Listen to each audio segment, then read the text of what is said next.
Story, story, story, story. Storytelling is super important to be able to create videos that are engaging so that someone wants to continue watching. Our attention is divided up between all of these different social media accounts and everything else that's going on in the world. So you really don't have a whole lot of time to be able to grab someone's attention and keep them engaged with your content for a long period of time. Now, storytelling will help you actually keep the viewer engaged and keep them watching. And in this video, I'm going to give you 5 ways that you can actually improve your storytelling instead of just giving you a breakdown of what story is and structure of story. These techniques will actually help you become a better storyteller so that when you approach a situation, you're going to know, okay, this is what I need to do to be able to tell this story and create an engaging video. Now, before we get into number 1, I just want to mention that this is part of a series that I'm going to do all around storytelling. I'm going to break down different aspects around storytelling. So if you're part of the 86% of you that aren't subscribed to the channel, make sure you hit that subscribe button and turn on the bell notifications so that you don't miss when I release the next video in this series. So number 1 is to actually tell more stories. Now this may seem obvious, but to become a good storyteller, you have to tell more stories. And I mean just in everything that you're doing. So if you're talking to your friends or your family about a hike that you did last week, put it in the context of a story and actually apply all the rules of storytelling to be able to make it engaging and more interesting. So let me give you a quick example from a hike. Here's what you shouldn't do. So last week I did this awesome hike with my buddy. We went up to the top of this mountain and it had like the best view ever. That's not really a story. It's not that engaging. There's not a whole lot of context. There's nothing really going on when it comes to what you're talking about. You're just giving some facts around something cool that happened, and you're not really diving into the story element. So let's rephrase that and put it in the context of a story. So last week I had a super long shoot up in LA. It was 5 days. I was in a studio from morning until like 5 o'clock at night. And my buddy Jesse was also on the shoot with me. Every night we'd get done shooting and we'd see this mountain off in the distance. Like in LA, there's actually some mountains surrounding the city. And in the location that we were at, we could see the peaks off in the distance. And after being in a studio for long days, both of us just wanted to get outside and just be in nature. So on lunch during one of the shoot days, we were looking at all trails and just trying to find some good hikes in the area to go explore. And we found a trail that was like 10 minutes away from the studio. And this is perfect because, you know, the time of year that we were shooting, we only had like an hour of daylight left by the time we were going to be wrapped. So we had a very limited amount of time that we could get out and go hiking before the sun set. Now, this hike wasn't a super easy hike. It was about an 1,800 foot elevation gain over the course of a couple miles. So really, we were just going straight up this mountain. Both of us weren't really prepared. We just started the trail and started going up. And we were pushing ourselves to try and get to the summit because the sun was setting off in the distance. We didn't really have that much time. But just as the sun was dipping towards the horizon, we made it to the summit. And on the top of that mountain was one of the best views that we've seen of LA. This mountain was positioned in the perfect place to be able to see downtown off in the distance and all the way down the valley the other direction. It was an incredible view and we got to see it right at sunset with all the lights turning on in the city. So the next day when we were on set, we jumped on all trails and we found a different hike, and every day that I was in LA, we hiked a different trail to catch sunset from this amazing viewpoint. Now there was definitely a lot more that went into the second story example here, but it's more of an engaging story, and that's what you want to create. So to be a better storyteller, you just need to be telling more stories like this. When you have an experience or you're doing something that's really cool and you want to tell your friends or your family, try to put it in the context of a story and see how they respond, and see how you can tweak that story, tell someone else, and see if you can make it more engaging with the way that you tell it. Number 2 is build a structure and outline your stories. And it's easy to craft once you just know what beats you need to hit. So number 1 is just giving some history and setup. So when you're going to tell a story, you want to give some context so the viewer is with you in this moment. You want to put them in the scene. You want them to feel like they know what's going on. Because if you don't give any context, you don't give any history or setup to the story that you're going to tell, then someone's not going to be as engaged because they don't really know what's going on. So the big key here is you want to set the scene.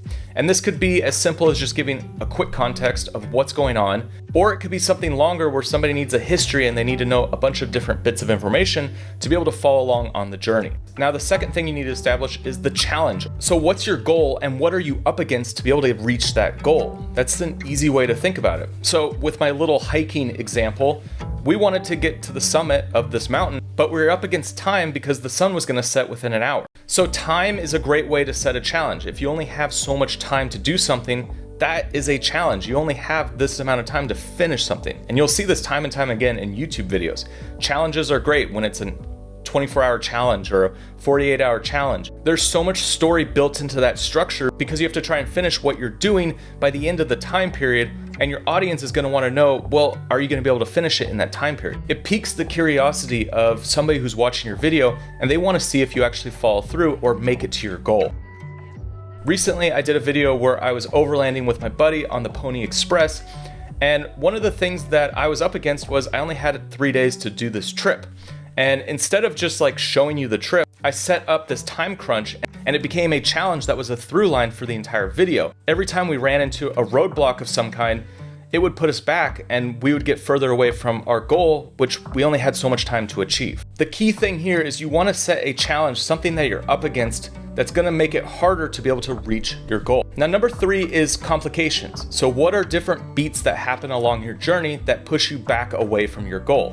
So this is just the little story beats throughout the video that push you further away or bring you closer. So as you're telling a story, you want to have things pop up that will pull you away from actually achieving what you're going out there to get. So as the journey of your story goes through your video, you want to show challenges. You want to show things that are pushing you away from your goal. And that's different complications. Now, these can be things that you could set up when you're crafting a story or outlining it, but they're also things that naturally will happen.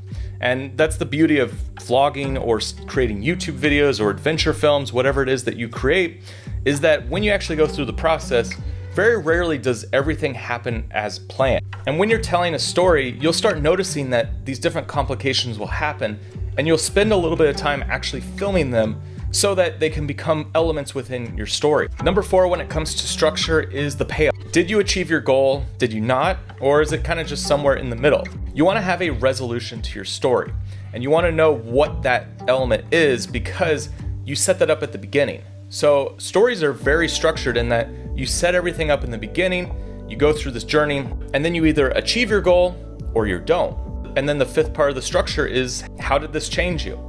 Now, when you're watching a film or you're reading a book, there's usually a big, profound change that happens with the main character. When you're creating YouTube videos or you're vlogging, there's not going to be these massive changes. Once in a while, maybe, but you still want to look for some sort of change. After you went on this journey and you reached your goal or you didn't reach your goal, how did it make you feel? Because your audience is on this journey with you, and they want to see how this journey affected you at the end of it or your main character. Now, I know this seems like a lot to think about just for a simple vlog or a YouTube video, but when you watch the big creators on the platform, you'll see this story structure time and time again. So let's just break down one of Mr. Beast's videos real quick, and you can see how he integrates this story structure into everything that he does. And there's a reason that his videos have a ton of engagement and people want to follow along. So he did a video titled, "I Got Hunted by a Real Bounty Hunter." So in this video, he starts right at the beginning with the setup so that you know what's about to happen. This is a professional bounty hunter, and if he successfully hunts me down, he gets $100,000. He has until midnight to steal this backpack from me, and all I gave them was a knife. This is going to be the craziest chase ever. I have a helicopter lined up, a dozen cars. I have everything. He is not hunting me down. You in? Immediately, he tells you the goal of the video, and he tells you the challenge. And this is something with creating YouTube videos is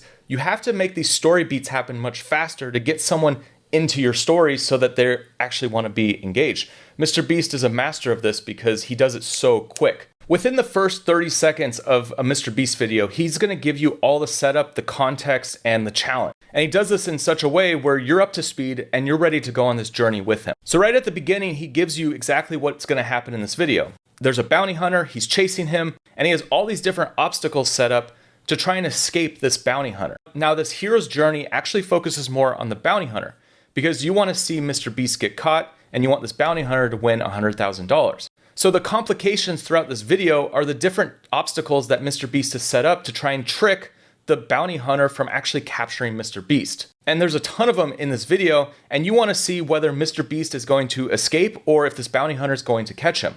Now the payoff at the end of the video, the climax, the ending scene, is that the bounty hunter does capture him. And what is the change? Well, watch this clip. Get to it. I got a young child at home, and this money sets him up. This is his college fund. Changes my life. Thank you so much. And Mr. Beast included this clip because this was the change that happened when the bounty hunter was able to capture Mr. Beast. So go watch any of Mr. Beast's video and think about story structure when you're watching them. You'll see these different beats happen in most of his content. Go to another channel like Yes Theory. You'll see the same structure happen again. Story structure is super important to be able to keep your viewer engaged and keep them on the journey with you. Number 3 to become a better storyteller is consume more stories and less tutorials. Now, understanding how your camera works, learning how to shoot cinematic B-roll, all of these things are great and they're aspects around creating interesting videos to watch, but really story is more important. So if you spend all your time consuming tutorials and how-to videos and no time consuming story, then you're not really going to be seeing story in action. One of the keys to becoming a better storyteller is to watch more stories, consume more stories, and see how the structure actually works for that video or that book or that podcast, wherever you're engaging with the story.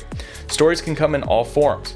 So you want to consume more of that kind of content, and you want to be more observant. You don't want to just sit there and be entertained by it. You actually want to think through all the elements that we've been talking about in this video and how they apply to that specific story that you're watching. And this brings me into step 4 to be a better storyteller, and that is actually go through the process of writing down structure for the stories that you are consuming. So take the 5 steps that I gave you in step 2 and actually apply it to the stories that you're watching or reading and write down these different beats. Now in the description, I'll include a PDF that you can download that just gives you these story beats, and you could just fill out what each of them is when you're actually watching a video. And start doing this more often. Like when you're watching a video, enjoy it, watch the video, experience it, but then take a step back and look over the sheet and say, okay, what was the challenge? What was the setup? How did this creator get me into the story and make me want to keep watching? You also want to look for when stories don't do this and if they actually fall short. So if you're watching a video and there is no structure to it, are you engaged with that story? Do you want to keep watching it? And if you are still interested in watching that video, why? Is it just because you enjoy the content, or is there something else going on that's keeping you engaged?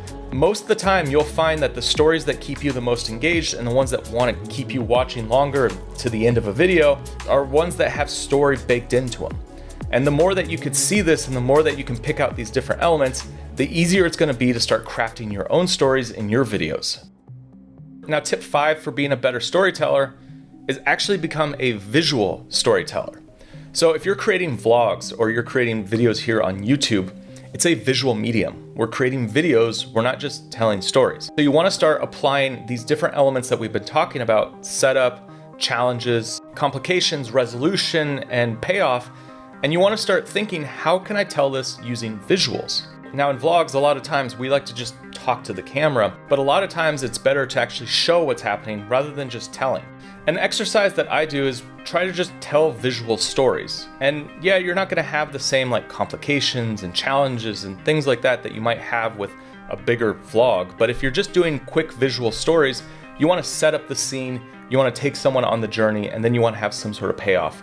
So for example, I'll go to the park with my family and I'll try to tell the story just with some quick visuals. So I'll set up what's happening, I'll take the viewer on the journey, and then try to show some sort of payoff or ending. And so like this quick little video is my wife taking my daughter to the park and just showing how excited my daughter gets when she likes to go on the swing. And instead of just filming like one shot, family style with your iPhone, actually take your camera and try to tell it visually. So try to capture different things that are happening within that moment. Try to use wide shots, close-ups, mediums. Become a storyteller with the way that you shoot, and try to take someone on a journey from the beginning to the end. To become a good storyteller, it just takes continual practice. It's something that is going to be evolving for you, and you're going to find different strategies or techniques that work better for the content that you're producing. So don't get down on yourself if your story is not super exciting. Take every opportunity to try and tell more stories and try to infuse this kind of structure into the videos that you're creating. If you're just someone who's shooting vlogs of your day, try to set up a goal for that. Try to set up some challenges to be able to get you to that goal, and try to set up complications. So instead of just turning on the camera and just shooting whatever happens, think through what is the goal, what is the objective, and what are some things that are going to stand in your way to be able to achieve that goal.